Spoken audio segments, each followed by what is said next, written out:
హైదరాబాద్ షేక్పేట్లో దొంగలు బీభత్సం సృష్టించారు. షేక్పేట్ డైమండ్ హిల్స్కు చెందిన ముజాహిద్ ఇటీవలే ఆస్ట్రేలియా నుంచి వచ్చారు. రంజాన్ మాసం కావడంతో సోమవారం కుటుంబ సభ్యులతో కలిసి బంధువుల ఇంటికి వెళ్లారు. ఇంటి తాళాలు పగలగొట్టిన దొంగలు 34 తులాల బంగారం, 4.5 లక్షల నగదుతో పాటు 550 కెనడియన్ డాలర్లు అపహరించారు. చోరీ తర్వాత సీసీ కెమెరా హార్డ్ డిస్క్ను కూడా ఎత్తుకు వెళ్లారు దొంగలు. ఘటనా స్థలానికి చేరుకున్న పోలీసులు క్లూస్ టీం సాయంతో ఆధారాలు సేకరించారు. నిందితుల కోసం దర్యాప్తు చేపట్టారు.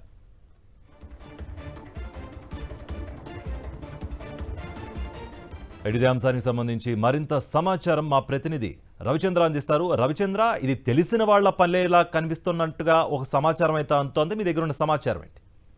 అయితే కార్తీక్, అదే విధంగా అనుకోవచ్చు. ఎందుకంటే ముజాహిద్ అనే ఫిలిం నగర్ లో ఉంటారు. ముజాహిద్ అనే కుటుంబం ఇంట్లో దొంగతనం జరిగింది. అయితే ఈయన గత కొంతకాలం క్రితమే ఆస్ట్రేలియా నుంచి వచ్చారు. ఆస్ట్రేలియా నుంచి వచ్చింది కాబట్టి వీళ్ళ ఇంట్లో ఖచ్చితంగా డాలర్లు ఉంటాయి, దాంతో పాటు బంగారం, డబ్బు ఉంటుందన్న ఆలోచించట, అంటే ఆ విధంగా చేసి ఉంటారు. అయితే తెలిసిన వాళ్ళే ఈ పని చేసి ఉండేటువంటి అవకాశాలు ఎక్కువ ఉంటాయి. ఎందుకంటే ఈ మధ్య కాలంలోనే ఆయన ఆస్ట్రేలియా నుంచి వచ్చారు కాబట్టి, ముజాహిద్ ఆస్ట్రేలియా నుంచి వచ్చింది కాబట్టి వాళ్ళ ఇంట్లో ఉంటాయని పక్కా సమాచారంతో ఈ విధంగా దొంగతనానికి ఒడిగట్టారని చెప్పుకోవచ్చు. అయితే ముజాహిద్ నిన్న మధ్యాహ్న సమయంలో వాళ్ళ బంధువుల ఇంటికి వెళ్ళారు. రంజాన్ మాసం కావడంతో బంధువుల ఇంటికి వెళ్లి మళ్ళీ తిరిగి రాత్రి ఇంటికి వచ్చేసరికి ఇంట్లో ఉన్నటువంటి బీరువా తాళాలు పగలగొట్టి అందులో చాలా భారీగా ఉంది. 34 తులాల బంగారు ఆభరణాలు ఉన్నాయి, 4.5 లక్షలు నగదు కూడా ఉంది. అంతేకాకుండా డాలర్లు కూడా ఉన్నాయి, 550 డాలర్లు కూడా ఉన్నాయి. ఇవన్నీ బీరువాలు, కబోర్డ్ల తాళాలు పగలగొట్టి దుండగులు ఈ భారీ చోరీకి యత్నించారు. ఇంతటి ఫిల్మ్ నగర్ పోలీసులు కేసులు నమోదు చేసి ఈ విధంగా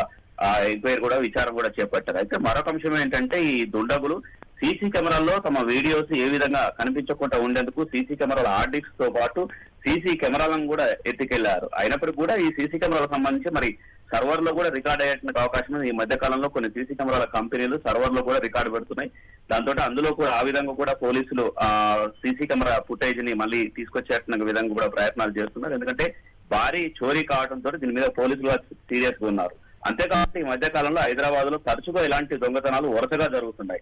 నిన్న డీకేఆర్ ఇంటికి కూడా ఒక దుండగుడు రెక్కి నిర్వహించారు. ఇవన్నీ ఇలాంటి దొంగతనాలు హైదరాబాద్ పోలీసులకు ఒక పెద్ద టాస్క్ గా కనిపిస్తుంది. దీంతో అందులో భాగంగా ఇవాళ జరిగినటువంటి ఒక చోరీ కూడా భారీగా పెద్ద చోరీ అని చెప్పుకోవచ్చు. ఘటనా స్థలంలో పోలీసులు చేరుకొని మొత్తం క్లూస్ టీమ్ తోటి మొత్తం ఆధారాలు సేకరించి విచారణ చేపడుతున్నారు. కార్తీక్. రైట్ రవిచంద్ర.